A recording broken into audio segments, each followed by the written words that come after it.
Ouais, pourquoi la Porsche? Pourquoi la Porsche?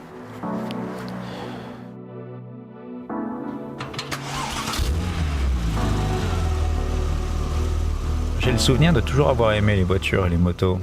Mon père faisait lui-même sa mécanique et construisait toutes sortes de choses. Petit, il m'avait amené au Grand Prix de l'Èche d'Or sur le circuit de Montlhéry. J'en ai gardé un souvenir assourdissant de moteur et d'odeur d'huile et d'essence. Cela n'a fait que renforcer ma passion pour les sports mécaniques. En 1998, j'ai eu la chance d'assister aux 24 heures du Mans et à la victoire de la Porsche GT1 à Blocksmesger. C'est à la même période que j'ai ressenti l'excitation de piloter sa propre création. Bon, à l'époque, c'était une superbe 103 SP kitée, Polini 75 à refroidissement liquide.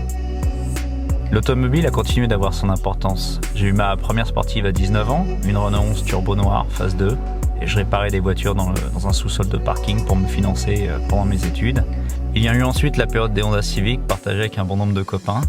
Les premiers swaps de moteurs ont eu lieu dans la passe d'un ami. Il y a eu pas mal de coups de marteau et de démarrage sans ligne d'échappement à 2h du matin.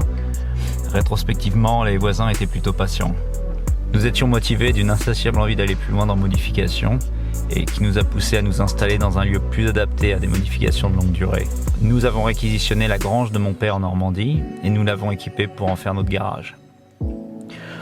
Nous étions là-bas tous les week-ends, sans exception, en été comme en hiver. Nous pouvions modifier des trains de suspension, assembler des boîtes de vitesse maison avec un mix de différents modèles, prendre le temps de correctement assembler nos blocs moteurs, souder des renforts châssis, mais surtout aller tester nos résultats sur les petites routes d'essai. La compétition était présente dans nos esprits et les journées circuits étaient un moyen accessible d'y goûter. Bon, après tout, nos caisses étaient performantes sur les petites routes et pas grand monde arrive à nous suivre.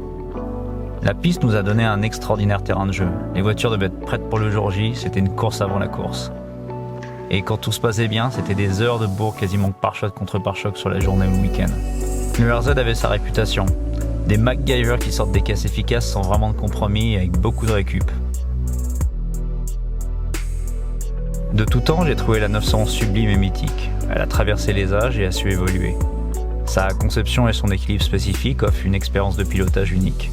J'ai voulu une 997 Turbo car c'est la dernière de son genre en boîte mécanique, en direction assistée hydraulique et relativement peu d'électronique. Aussi, la 997 garde des dimensions contenues comparé à ses successeurs. C'est pour moi la dernière 911 Turbo Old School.